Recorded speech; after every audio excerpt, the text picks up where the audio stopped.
Hello rankers, welcome to our channel. So ఇది last extension of RH criteria అనుకోండి. So finding K value దీన్ని ఏమంటాం అంటే concept of stability అని కూడా అంటాం. So concept of stability. So వీటి మీద కూడా క్వశ్చన్స్ అడిగే ఛాన్సెస్ ఉన్నాయి. సో జాగ్రత్తగా వినండి. సో ఇది ఒక different model of RH criteria. ఏమంటాడంటే ఇట్లా ఒక క్యారెక్టరిస్టిక్ ఈక్వేషన్ ఇచ్చేసి మిమ్మల్ని ఏం కనుక్కోండి అంటే find the range of K for stability of the system అంటాడు. అంటే K values for stability of system కి కనుక్కో అంటాడు.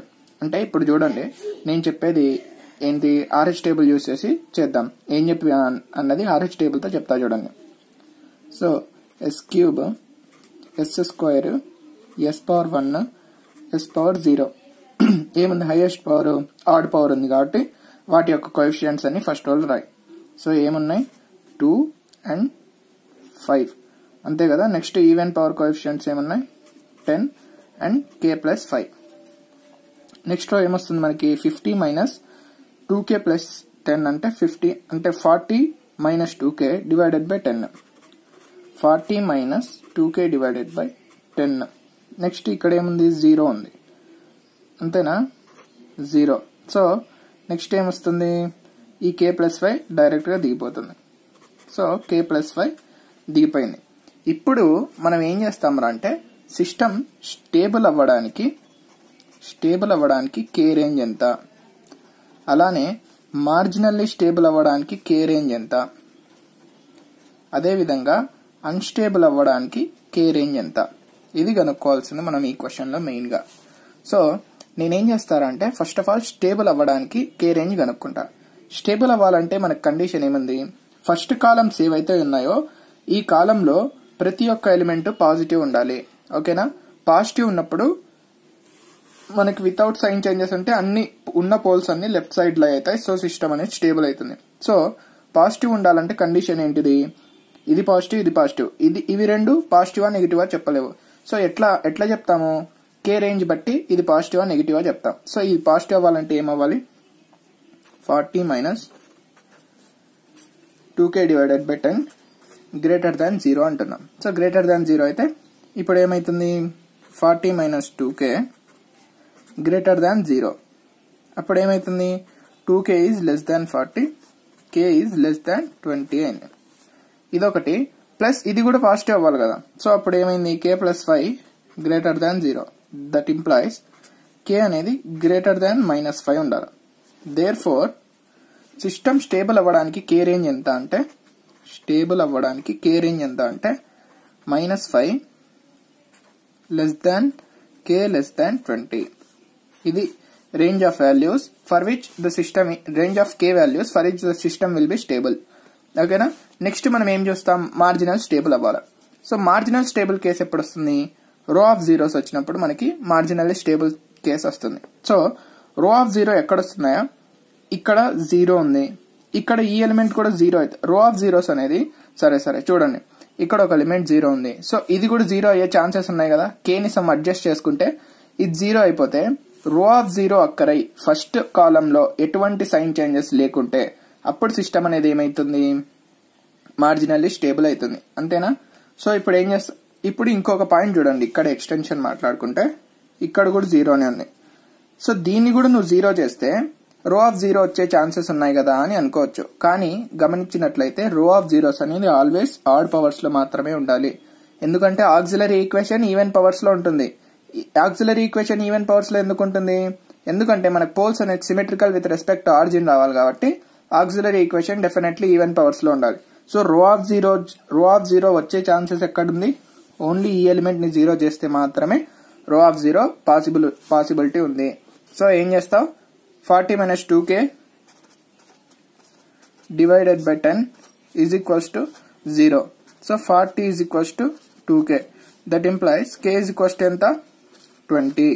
సో సిస్టమ్ అనేది మార్జినల్లీ స్టేబుల్ అవ్వడానికి K రేంజ్ కాదు, K వాల్యూ ఎంత అంటే 20. మార్జినల్లీ స్టేబుల్ అవ్వడానికి K వాల్యూ ఎంత, K is equals to 20. ఇప్పుడు మార్జినల్ స్టేబుల్ లోనే నేను కొంచెం ఎక్స్టెన్షన్ మాట్లాడతా చూడండి. మార్జినల్ స్టేబుల్ ఇక్కడికి చెప్పేసినాం. K వాల్యూ ఎంత అన్నాం 20 అన్నాం. సో మార్జినల్ స్టేబుల్ వచ్చినప్పుడు ఆక్సిలరీ ఈక్వేషన్ ఫామ్ చేయండి. ఆక్సిలరీ ఈక్వేషన్ ఏముంది, 10s² plus k plus 5 is equals to 0. So auxiliary equation ఏం ఇండికేట్ చేస్తుంది, number of poles lying on number of poles which are symmetrical with respect to origin. ఓకేనా, k value ఎంత 20. So 10s² plus 25 is equals to 0.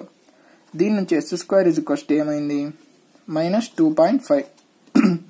s is equals to ఏమైతుంది plus or minus j into root 2.5. So ఇప్పుడు నేను ఏం చెప్పదలుచుకుంటున్నా అంటే system అనేది marginal stable అయినప్పుడు ఆక్సిలరీ ఈక్వేషన్ వల్ల మనకేమొచ్చినాయి, poles which are symmetrical with respect to origin. And ఈ పోల్స్ ఎక్కడున్నాయి, on imaginary axis. j into root 2.5 minus j into root 2.5. ఇప్పుడు మార్జినల్ స్టేబుల్ అయితే మనకి ఈ వాల్యూ ఏమి ఇండికేట్ చేస్తున్నాయా అంటే న్యాచురల్ ఫ్రీక్వెన్సీ ఆఫ్ ఆసిలేషన్ ని ఇండికేట్ చేస్తుంది. సో ఇక్కడ ఈ వాల్యూ ఏంటిదిరా అంటే omega n is equals to root 2.5 radian per second. ఇది ఇంపార్టెంట్ చూడండి. సో సిస్టమ్ అనేది మార్జినల్లీ స్టేబుల్ అయినప్పుడు మనకి ఏమొస్తుంది, న్యాచురల్ ఫ్రీక్వెన్సీ ఆఫ్ ఆసిలేషన్. ఆ న్యాచురల్ ఫ్రీక్వెన్సీ ఆఫ్ ఆసిలేషన్ ఎట్లా వచ్చింది, ఆక్సిలరీ ఈక్వేషన్ ని సాల్వ్ చేసుకుంటే వచ్చింది. ఆక్సిలరీ ఈక్వేషన్ ని సాల్వ్ చేసినప్పుడు మనకి ఏవైతే ఇమాజినరీ రూట్స్ ఉంటాయో దాని వల్ల మనకి న్యాచురల్ ఫ్రీక్వెన్సీ ఆఫ్ ఆసిలేషన్ వస్తుంది. Important point. నెక్స్ట్, సిస్టమ్ అనేది అన్స్టేబుల్ అవ్వడానికి రీజన్ అదే k వాల్యూ ఎంత. సో అన్స్టేబుల్ అవ్వాలంటే ఏముంది, either this one or this one, రెండు నెగిటివ్ అయితే రెండిట్లో ఒకటి కానీ లేకుంటే రెండు నెగిటివ్ అయితే మనకి ఏమైతుంది, సిస్టమ్ అన్స్టేబుల్ అవుతుంది. ఎందుకు, సైన్ చేంజెస్ వస్తాయి. సో చూడండి, సో నేను ఏం చేస్తున్నా అంటే ఈ వాల్యూని లెస్ దాన్ 0 చేస్తున్నా. లెస్ దాన్ 0 చేయడం వల్ల ఏమైతుంది, నెగిటివ్ వచ్చి సైన్ చేంజ్ వచ్చి అన్స్టేబుల్ అవుతుంది. సో ఏమొస్తుంది అప్పుడు మనకి 40 minus 2k divided by 10 is less than 0. So అప్పుడు ఏమొస్తుంది, 40 minus 2k less than 0, 40 less than 2k. So 2k is greater than 40, k అనేది గ్రేటర్ దాన్ 20. సో సిస్టమ్ అనేది అన్స్టేబుల్ అవ్వాలంటే k రేంజ్ ఎట్లుండాలి, k ఈజ్ గ్రేటర్ దాన్ 20. ఇప్పుడు ఇది ఏం condition రా మనకి అంటే, దీన్ని ఏమంటాము అంటే నేనేం చెప్పదలుచుకుంటున్నా అంటే, ఇప్పుడు జస్ట్ ఇక్కడ నెగిటివ్ వచ్చేసిందయా, నెగిటివ్ వచ్చేస్తే నీకు చాలు, సిస్టమ్ అనేది అన్స్టేబుల్ అయిపోతుంది k గ్రేటర్ దాన్ 20 అయితే. అట్లా కాకుండా ఇక్కడ కూడా నెగిటివ్ వచ్చింది అనుకో, ఇక్కడ నెగిటివ్ వచ్చినా పాజిటివ్ వచ్చినా, సపోజ్ ఇక్కడ ఇప్పుడు 2 ఉంది 10 ఉంది, నేనేం చేసిన దీన్ని నెగిటివ్ వాల్యూ చేసిన. ఇప్పుడు నెక్స్ట్ ఇది ఉంది చూడండి, దీని గురించి మాట్లాడుతున్నా. ఇది ఒకవేళ పాజిటివ్ ఉందనుకో, అప్పుడు కూడా మనకి ఏమైతుంది, 2 సైన్ చేంజెస్ వస్తాయి, 2 రూట్స్ అనేవి 2 పోల్స్ అనేవి రైట్ సైడ్ ఉంటాయి. లేదా ఇది నెగిటివ్ అయిందనుకో, నెగిటివ్ అయితే ఏముంది, ఒక్క సైన్ చేంజ్ వస్తుంది, అయినా కూడా సిస్టమ్ అనేది అన్స్టేబుల్ కాబట్టి వన్ పోల్ అనేది రైట్ సైడ్ ఉంటుంది. సో ఈ వాల్యూని మనం పర్టికులర్ గా పట్టించుకోము. అన్స్టేబుల్ అంటే k గ్రేటర్ దాన్ 20కి అన్స్టేబుల్ అనేస్తాం. ఇన్ కేస్ దీన్ని కూడా నువ్వు k ప్లస్ 5 లెస్ దాన్ 0 చేసి k లెస్ దాన్ -5 పెట్టినావు అనుకో, సో ఈ రెండిటి యొక్క రేంజ్ కలిపి అంటే k greater than 20 and k less than -5 అని కూడా రాయొచ్చు నువ్వు. అంటే కానీ ఇది వాడు ఆప్షన్స్ లో కూడా ఇయ్యాడు. ఇన్ కేస్ ఆప్షన్ లో ఇది కూడా ఇస్తే ఇది కూడా రాయొచ్చు. ఎందుకంటే ఇది పాజిటివ్ ఉన్నా నెగిటివ్ ఉన్నా మనకు పెద్ద తేడా వచ్చేది ఏం లేదు, సిస్టమ్ అనేది అన్స్టేబుల్ అయిపోయింది. So just k greater than 20 అనేది నెసెసరీ కండిషన్. నెక్స్ట్ టర్మ్ అనేది వాడు ఇన్ కేస్ ఆప్షన్స్ లో మెన్షన్ చేస్తే ఇది కూడా రాయి, మెన్షన్ చేయలేదు జస్ట్ k గ్రేటర్ దాన్ 20 అంటాం, అంతే అయిపోయింది. సో ఇది కాన్సెప్ట్ ఆఫ్ స్టెబిలిటీ, అంటే k వాల్యూస్ ఎట్లా కనుక్కోవడం దాని గురించి మాట్లాడినా. ఇప్పుడు క్యూబిక్ ఈక్వేషన్ నేను ఎగ్జాంపుల్ తీసుకొని చెప్పిన. ఇట్లానే మీరు హయ్యర్ ఆర్డర్ ఈక్వేషన్స్ వచ్చినా కూడా సేమ్ RH టేబుల్, ఇంకా మీకు కాన్సెప్ట్ మొత్తం పర్ఫెక్ట్ గా ఐడియా ఉంటే ఈ కాన్సెప్ట్ ఆఫ్ స్టెబిలిటీ అనేది ఈజీ. అంటే RH క్రైటీరియా ఇంతవరకు అన్ని వీడియోస్ జాగ్రత్తగా చూసింటే ఓకేనా. ఇప్పుడు క్యూబిక్ ఈక్వేషన్ కి షార్ట్ కట్ చెప్పేస్తా చూడండి. ఏంటిదిరా అంటే ఆల్రెడీ చెప్పినా నేను, ఇంకోసారి చూడండి. ఇప్పుడు ఈ హైయెస్ట్ పవర్ అదే క్యూబిక్ ఈక్వేషన్ కి మాత్రమే షార్ట్ కట్ వ్యాలిడ్ అయ్యేది, ప్రతి ఒక్క దానికే వ్యాలిడ్ అవ్వదు, ఓన్లీ ఫర్ క్యూబిక్ ఈక్వేషన్.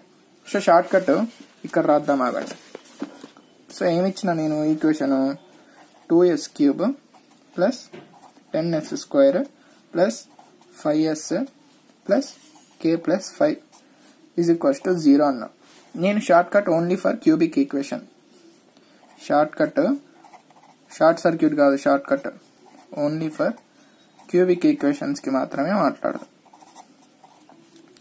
ఇప్పుడు ఎస్ క్యూబ్ యొక్క కోఎఫిషియంట్ ని నేను ఏ అనుకుంటా, ఎస్ స్క్వేర్ యొక్క కోఎఫిషియంట్ ని బి అనుకుంటా, ఎస్ యొక్క కోఎఫిషియంట్ ని సి, నెక్స్ట్ కాన్స్టెంట్ ని డి అనుకుంటా. షార్ట్ కట్ ఏంటిదిరా అంటే, స్టేబుల్ అవ్వాలంటే ఇటువంటి system BC greater than AD అవ్వాలి.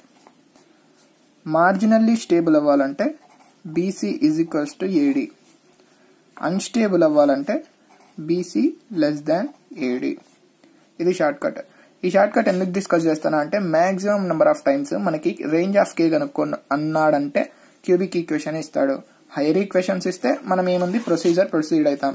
లేదు క్యూబిక్ ఈక్వేషన్ ఇచ్చినాడనుకో well and good, short cut apply చేసి ఈజీగా కనుక్కుంటాం. ఇప్పుడు నేను ఇంత డిస్కషన్ ని సెకండ్స్ లో సాల్వ్ చేస్తా చూడండి. సో ఇంత డిస్కషన్ సెకండ్స్ లో సాల్వ్ చేస్తా చూడండి. ఏముంది, నీకు స్టేబుల్ అవ్వాలంటే బీసీ అంటే 50 గ్రేటర్ దాన్ ఏడి అంటే 2k ప్లస్ 10. సో ఏముంది, 2k లెస్ దాన్ 40, k అనేది లెస్ దాన్ 20 స్టేబుల్ అవ్వడానికి కండిషన్. మార్జినల్ స్టేబుల్ అంటే BC equals to AD. So BC equals to AD అంటే 50 is equals to 2k plus 10. So దాని నుంచి k is equals to 20. Marginally stable. Unstable అవ్వాలంటే BC less than AD అంటే 50 less than 2k plus 10. So ఏమైతుంది, 2k is greater than 40, k is greater than 20. So ఇది unstable కే. So చూడండి ఇక్కడ కూడా only for k greater than 20నే, k less than -5 consider చేయం మాక్సిమం కేసెస్ లో మనం. ఎందుకంటే ఇది సైన్ మనం నెగ్లిజిబుల్, ప్లస్ ఉన్నా మైనస్ ఉన్నా మనకు తేడా వచ్చేది ఏం లేదు. సో ఇది కన్సిడర్ చేయం, జస్ట్ k గ్రేటర్ దాన్ 20 రాసేస్తాం అన్స్టేబుల్ కి. సో ఈ విధంగా ఏంటిది కాన్సెప్ట్ ఆఫ్ కే గురించి మాట్లాడుకున్నాం. ఇప్పుడు కాన్సెప్ట్ మీద కొన్ని ఎగ్జాంపుల్స్ డిస్కస్ చేసి వీడియో ఎండ్ చేసేసి నెక్స్ట్ వీడియోలో ప్రీవియస్ ఇయర్ గేట్ క్వశ్చన్స్ చూద్దాం. సో క్వశ్చన్ చూడండి, ఏమన్నా అంటే determine K and B values so that ఒక ఓపెన్ లూప్ ట్రాన్స్ఫర్ ఫంక్షన్ ఇచ్చినాడు with feedback g of s into h of s is equals to k into s plus 1 divided by s cube plus bs square plus 3s plus 1 oscillates with frequency of 2 radian per second. So ఏమన్నాడు, కే and B రెండు constants ఇచ్చి వాటిని కనుక్కో అని ఈ information ఇచ్చినాడు. First of all question చూస్తానే మనం కంక్లూజన్స్ ఏం డ్రా చేస్తామంటే, ఇది ఏమిచ్చిండు, ఫ్రీక్వెన్సీ ఆఫ్ ఆసిలేషన్ ఇచ్చినాడు. ఫ్రీక్వెన్సీ ఆఫ్ ఆసిలేషన్ అంటే ఏంది, omega n is equals to 2 radian per second. First conclusion ఇది. నెక్స్ట్ మనకి ఏమిచ్చిండు, ఓపెన్ లూప్ ట్రాన్స్ఫర్ ఫంక్షన్ ఇచ్చినాడు. మనం RH క్రైటీరియా మాట్లాడుకున్నదంతా దేనికోసం, క్లోజ్ లూప్ ట్రాన్స్ఫర్ ఫంక్షన్ కి. So close loop transfer function యొక్క క్యారెక్టరిస్టిక్ ఈక్వేషన్ ఏంటి, 1 plus g of s into h of s is equals to 0. So ఈ ఇచ్చిన దానికి 1 యాడ్ చేయండి. సో అప్పుడు ఏమైతుంది, 1 plus k into s plus 1 divided by s cube plus bs square plus 3s plus 1 is equals to 0. So ఇప్పుడు ఏమైతుంది మనకి characteristic equation, s cube plus bs square plus 3s plus 1 plus ks plus k divided by denominator ఉంటుంది, అది 0కి అవతల పోతే 0 అవుతుంది కాబట్టి నేను కన్సిడర్ చేయను. సో క్యారెక్టరిస్టిక్ ఈక్వేషన్ ఏమొచ్చింది, s cube plus bs square plus s into 3 plus k plus 1 plus k is equals to 0. ఇది వచ్చింది. మనం క్వశ్చన్ నుంచి కంక్లూజన్స్ డ్రా చేసింది ఏంటిది అంటే, ఫస్ట్ కంక్లూజన్ ఇది, సెకండ్ కంక్లూజన్ ఇది. ఇప్పుడు న్యాచురల్ ఫ్రీక్వెన్సీ ఆఫ్ ఆసిలేషన్ ఇచ్చినాడంటే సిస్టమ్ అనేది ఎటువంటి సిస్టమ్, ఆల్రెడీ ఇంతకు ముందే మాట్లాడినా. ఏంటిది సిస్టమ్ అనేది, marginally stable system. Marginally stable system కూడా మార్జినల్ స్టేబుల్ సిస్టమ్ అంటేనే మనకి ఏం ఐడియా రావాలి, రో ఆఫ్ జీరోస్ అక్కర్ అయింది. సో రో ఆఫ్ జీరోస్ వచ్చింది అండ్ ఏంటిది మనకి వితౌట్ సైన్ చేంజ్, అంతే కదా, రో ఆఫ్ జీరోస్ వచ్చింది without sign change. So marginally stable system implies, marginal stable system అంటేనే row of zero without sign change. మనకి హైయెస్ట్ పవర్ ఎంత ఉంది, 3 ఉంది. సో రో ఆఫ్ జీరోస్ ఎక్కడెక్కడ ఉండొచ్చు, ఇదంతా మనకు అవసరం లేదు క్యూబిక్ ఈక్వేషన్. నేను షార్ట్ కట్ తో డైరెక్ట్ చెప్పేస్తా. ఫస్ట్ వినండి, కాన్సెప్ట్ వినండి. సో ఏంటిది, హైయెస్ట్ పవర్ అనేది 3 వచ్చింది. సో రో ఆఫ్ జీరోస్ ఎక్కడెక్కడ ఉంటుంది, డెఫినెట్ గా first row second row of zeros ఎప్పటికీ రావు. నెక్స్ట్ ఆర్డ్ రో ఏది, ఎస్ పవర్ 1. సో రో ఆఫ్ జీరోస్ ఎక్కడెక్కడ ఉంటుంది, ఆర్హెచ్ టేబుల్ తీసుకుంటే ఎస్ పవర్ 1 దగ్గర. ఇదంతా కాన్సెప్ట్ చెప్తానా మీకు, అంత నీట్ గా అర్థమైంటే నేను మాట్లాడేది మీకు అర్థమైతుంటది, లేదంటే బెబ్బేనే. సో ఎస్ పవర్ 1 దగ్గర రో ఆఫ్ జీరోస్ అక్కడ ఉంటాయి. సో అప్పుడు మనకి యాక్సిలరీ ఈక్వేషన్ ఏమొస్తుంది, B S square plus 1 plus K is equals to 0 అనేది ఆక్సిలరీ ఈక్వేషన్. సో ఈ ఈక్వేషన్ యొక్క రూట్స్ ఏంటివి మనకి, న్యాచురల్ ఫ్రీక్వెన్సీ ఆఫ్ ఆసిలేషన్. అయిపోయింది క్వశ్చన్. సో కాన్సెప్ట్ క్లారిటీ వచ్చింటే నేను మాట్లాడిందంతా మీకు క్లారిటీ ఉండింటది, లేదంటే షార్ట్ కట్ చూడండి. ఏముంది, ఆ సిస్టమ్ అనేది మార్జినల్ స్టేబుల్. మార్జినల్ స్టేబుల్ అంటే ఏంటిది, BC is equals to AD. చెప్పిన షార్ట్ కట్ రాయండి. బీసీ అంటే ఏంటిది, ఇక్కడ బీకి బీనే ఉందిలేండి, బి ఇంటూ సి అంటే ఏముంది 3 plus K is equals to AD అంటే 1 ప్లస్ కే ఇంటూ 1. సో ఏమొచ్చింది మనకి, అంతేనా, కరెక్టే రాసినా నేను, అంతేనండి. So this implies 1 plus K is equals to b into 3 plus k. ఇది ఈక్వేషన్ నెంబర్ 1 అనుకోండి. ఇప్పుడు ఏంది, ఫ్రీక్వెన్సీ ఆఫ్ ఆసిలేషన్ ఇచ్చిండు. Second hint, frequency of oscillation ఎట్లా వస్తుంది, roots of auxiliary equation. Auxiliary equation ఏముంది ఇక్కడ మనకి, b s square plus 1 plus K is equals to 0. B s square plus 1 plus K is equals to 0 అనేది auxiliary equation. So S is equals to plus or minus J into root of 1 plus K divided by B. అంతే కదా, S just 0 cut తీసి S roots కనుక్కున్నా అంతే. So ఇది ఏం form అసలు, plus or minus J into omega N. So omega N అంటే ఎంత, 2 రేడియన్స్ ఇచ్చిండు. సో కంపేర్ చేసుకుంటే plus or minus J into 2 ఇచ్చినాడు. సో 2 ఇజ్ ఈక్వల్స్ టు ఏమైతుంది, root of 1 plus K by B. So root of 1 plus K by b is equals to ఏముంది 2 ఉంది. So 1 plus K by b is equals to ఏమైంది 4 అయింది. దీని నుంచి 4b is equals to 1 plus k. ఇది equation 2. So ఇప్పుడు నేను ఏం చేస్తా, 1 ప్లస్ కే అంటే ఏమొచ్చింది, 3b ప్లస్ 3k వచ్చింది కదా, అది సబ్స్టిట్యూట్ చేస్తా. 4b is equals to 3b plus 3k. b is equals to ఏమొచ్చింది 3k వచ్చింది. సబ్స్టిట్యూట్ చేయి ఇక్కడ, b is equals to 3k వచ్చింది.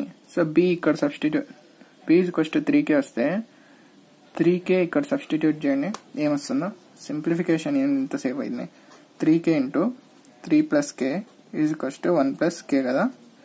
Okay, 3k square plus 8k minus 1 is equals to 0. ఏదో తప్పు చేసిన సింప్లిఫికేషన్. సింపుల్గా 1 plus k is equals to ఏముంది మనకి 4b ఉంది. ఇదొక ఈక్వేషన్. ఇంకొక ఈక్వేషన్ ఏంటి, 1 plus k is equals to b into 3 plus k ఉంది. సో వాడు ఆప్షన్స్ ఇచ్చింటాడు కాబట్టి ట్రయల్ అండ్ ఎర్రర్ మెథడ్స్ చూసుకున్నట్లయితే k is equals to 1, b is equals to 1/2 పెట్టుకున్నాం అనుకోండి. అప్పుడు ఏమైతుంది, 1 plus 1 is equals to 4 into 1/2. So satisfy అయింది కాబట్టి కే అండ్ బి వాల్యూస్ ఎంత అంటే therefore k is equals to 1, b is equals to 1/2. నేనేదో సింప్లిఫికేషన్ తప్పు చేసినా అనుకుంటున్నా. సో మీకు ఏమన్నా తెలిస్తే మీరు సింప్లిఫై చేసేయండి, లేదంటే ఇట్లా simple k trial and error method చూసుకున్నా కూడా మనకి ఏమొచ్చేసింది, k is equals to 1, b is equals to 1/2 satisfy అవుతుంది. సో ఈ మ్యాథమెటికల్ సింప్లిఫికేషన్ పక్కన పెట్టండి. మనకు మెయిన్ కావాల్సింది ఏంటిది, కాన్సెప్ట్. కంట్రోల్ సిస్టమ్స్ మనం మాట్లాడుకునేది మ్యాథ్స్ కాదు. సో అర్థమైంది అనుకుంటా నేను చెప్పదలుచుకున్న కాన్సెప్ట్ ఆఫ్ స్టెబిలిటీ. ఈ విధంగానే ఉంటాయి ప్రాబ్లమ్స్ అన్ని. ఏదర్ కే వాల్యూ కనుక్కోనొచ్చు, లేదా ఇట్లా న్యాచురల్ ఫ్రీక్వెన్సీ ఇచ్చి సమ్ కాన్స్టెంట్స్ కనుక్కోనొచ్చు. ఇదే మొత్తం. ఓకేనా, చాలండి. నేను హయ్యర్ ఆర్డర్ తీసుకోలే, ఎందుకంటే మీరు ఈజీగా కాన్సెప్ట్ అర్థమైంటుంది కాబట్టి చేస్తారు. Next previous year GATE questions లో హయ్యర్ ఆర్డర్స్ వస్తే అప్పుడు డీటెయిల్ గా మాట్లాడదాం. ఓకేనా, okay then thank you for watching. Will catch up in the next video.